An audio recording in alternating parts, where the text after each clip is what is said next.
জয় শ্রী চৈতন্য, জয় নিত্যানন্দ। জয় অধ্যয়েরা দুঃখহর, প্রেমময় চৈতন্য চরিত। আপনাদের সবাইকে আন্তরিক প্রণাম ও শুভেচ্ছা জানাই আমাদের ধারাবাহিক উপস্থাপনায় চৈতন্য চরিতামৃতের সহজ বিশ্লেষণ সিরিজে। আমি রে আর আপনি দেখছেন চিন্তন। আজ আমরা আলোচনা করব আদিলীলা দ্বাদশ অধ্যায়, যা একাধারে গভীর, গূঢ় ও হৃদয়গ্রাহী। আজ আমরা আলোচনা করব আদিলীলা দ্বাদশ অধ্যায়, যা একাধারে গভীর, গূঢ় ও হৃদয়গ্রাহী। এই অধ্যায়টি মূলত শ্রী নিত্যানন্দ প্রভুর তত্ত্ব, লীলাচরণ ও ঐশ্বর্য বর্ণনায় নিবেদিত। শ্রীকৃষ্ণদাস কবিরাজ গোস্বামী এই অধ্যায়ে দেখান, নিত্যানন্দ প্রভু কেবল চৈতন্য মহাপ্রভুর পার্ষদ নন, তিনি স্বয়ং অদ্বিতীয় শ্রীবলরাম। তিনি সকল ভক্তিমার্গের মূল ভিত্তি, গুরুতত্ত্বের মূর্তরূপ। তিনি তাঁর অনুগামীদের প্রতি অকৃপণ কৃপা বর্ষণ করেন, এমনকি দুষ্টতম ব্যক্তির প্রতিও তাঁর দয়া অবারিত। এখানে আমরা পাই নিত্যানন্দ প্রভুর গৃহত্যাগ ও নবদ্বীপ আগমন, চৈতন্য মহাপ্রভুর সঙ্গে প্রথম সাক্ষাৎ, এবং তাঁদের মিলনের অতীতবিত্র ও অলৌকিক লীলা।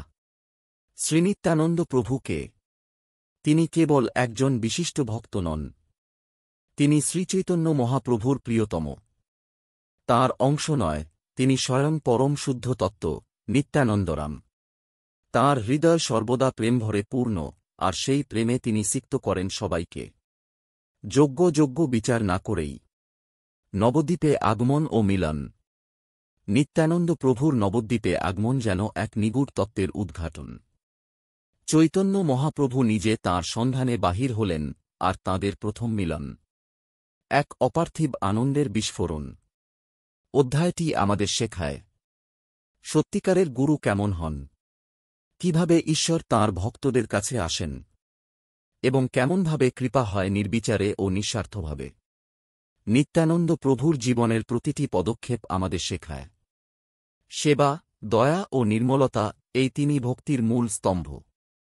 নিত্যানন্দ মহাপ্রভুর কৃপা বিনা চৈতন্য তত্ত্ব অধরা। তাঁর চরণশরণে যিনি থাকেন, তিনিই প্রকৃত ভক্ত। চৈতন্য চরিতামৃতের প্রতিটি অধ্যায় আমাদের শুধু তত্ত্ব দেয় না, তা আমাদের হৃদয়ের স্তরগুলো খুলে দেয়, প্রকৃত প্রেমের দিকে এগিয়ে নেয়। এই ছিল আদিলীলার দ্বাদশ অধ্যায়ের সংক্ষিপ্ত কিন্তু গভীর অন্তর্দৃষ্টি। আপনি যদি এই ধরনের জ্ঞানগর্ভ ও হৃদয়স্পর্শী আলোচনায় আগ্রহী হন, চ্যানেলটি সাবস্ক্রাইব করুন, ভিডিওটি শেয়ার করুন ও মতামত জানাতে ভুলবেন না। হরে কৃষ্ণ, হরে রাম। ভক্তিপথে চলো, প্রেমের আলো জ্বালো। জয় নিত্যানন্দ, জয় গৌরাঙ্গ।